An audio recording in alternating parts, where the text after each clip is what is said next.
رات تھی، چاند آب و تاب کے ساتھ نکلا ہوا تھا۔ حضرت جابر بن سمرہ کہتے ہیں میں مسجد نبوی کے قریب آیا، اسی وقت میرے آقا صلی اللہ علیہ وسلم اپنے گھر سے باہر نکل رہے تھے۔ آپ کے جسم اطہر پر سرخ جبہ تھا اور امامہ شریف تھا۔ حضرت جابر کہتے ہیں کبھی میں رسول اللہ کی طرف دیکھتا تھا اور کبھی چودھریوں کے چاند کی طرف دیکھتا تھا، کبھی ادھر دیکھو کبھی ادھر دیکھو۔ یہ حدیث پاک میں ہے۔ وہ صحابی کہتے ہیں میں یہ دل میں سوچ رہا تھا اس چاند کو زیادہ حسین کہو یا اس چہرے کو زیادہ حسین کہو۔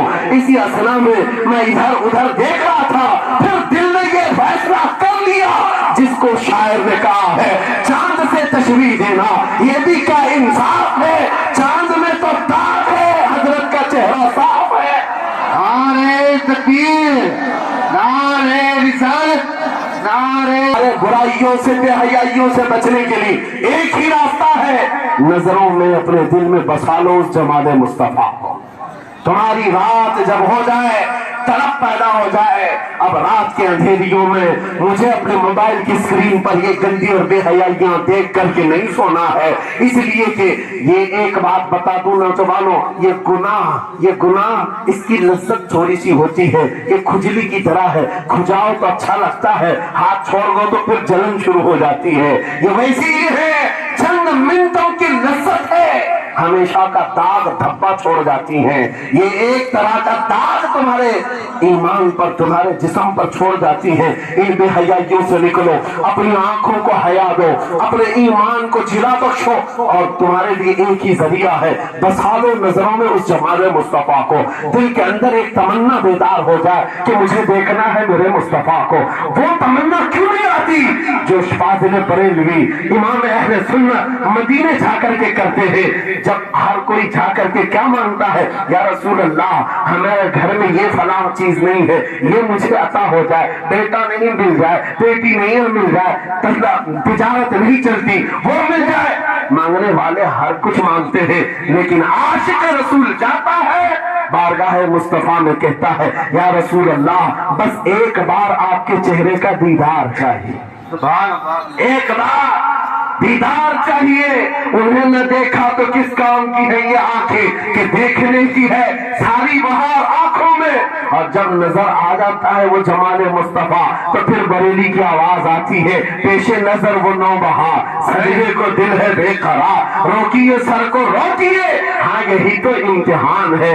پیر مہر علی شاہ رحمت اللہ علیہ گولڑا شریف کے ایک عاشق رسول ہیں، پاکستان کے رہنے والے، بارگاہ مصطفیٰ میں آئے تھے اور انہوں نے بھی سوال کیا تھا آقا آپ کو دیکھنا چاہتا ہوں، آقا آپ کو دیکھنا چاہتا ہوں۔ جب زیارت نہیں ہوئی تب انہوں نے یہ کہا تھا کتنے مہر علی کتنے تیری ثنا گستاخ اکھیں کتنی جاہریاں، پنجابی شاعر تھے، انہوں نے کہا تھا مہر علی تیری حیثیت کیا ہے، تیری وقار کیا ہے، تیری آنکھیں کہاں کی سوال کر رہی ہے، وہ رسول کرام وقار کی ذات اور تو ایک گنہگار۔ یہ اپنی عاجزی پیش کیا، لیکن دربار رسول سے نکل کر چند منزلیں طے کیا کیا تھا۔ ایک مقام پر عصر کی نماز ادا کر رہے تھے، نماز سے فارغ ہوتے ہیں سامنے دیکھتے ہیں جلوہ مصطفیٰ نظر آ رہا ہے، میرے آقا بے حجابانہ تشریف لائے، اور پھر جب وہ حسن نظر آیا پیر مہر علی نے پکار کر کہا مکھ چند بدر شاشانی ہے، متھے چم کے لٹھ نورانی ہے، کالی زلف تے اکھ مستانی ہے، مخمور اکھیں ہن مد بھریاں، اس صورت نو میں جان اکھاں کی جان جہاں اکھاں، سچ اکھاں رب دی شان اکھاں، اس شان تو شانہ سب نبیاں، سبحان اللہ ما اجملکا ما اکملکا ما احسنکا، کتنے مہر علی کتنے تیری ثنا گستاخ اکھی کتنی جاہریاں۔ یہ پنجابی شاعر تھے، لیکن بریلی کے حسان الہند عاشق رسول نے جب میرے آقا کو دیکھا تھا واپس آ کر کے کیا کہا تھا پتا ہے؟ یوں کہا تھا وہ کمال حسن حضور ہے کہ گمان نقص جہاں نہیں، یہی پھول خار سے دور ہے، یہی شمع ہے کہ دھواں نہیں، تیرے آگے یوں ہے دبے لچے فضحا عرب کے بڑے بڑے، کوئی جانے منہ میں زبان نہیں بلکہ جسم میں جان نہیں، کرو مدح اہل دول رضا پڑے اس بلا میں میری بلا، میں کہتا ہوں اپنے کریم کا میرا دین پا رہے نہ نہیں۔ وہ بریلی کے امام نے پکار کر کہا تھا میرا نبی کیسا دکھتا ہے، میرا نبی کیسا ہے تمہیں پتا ہے؟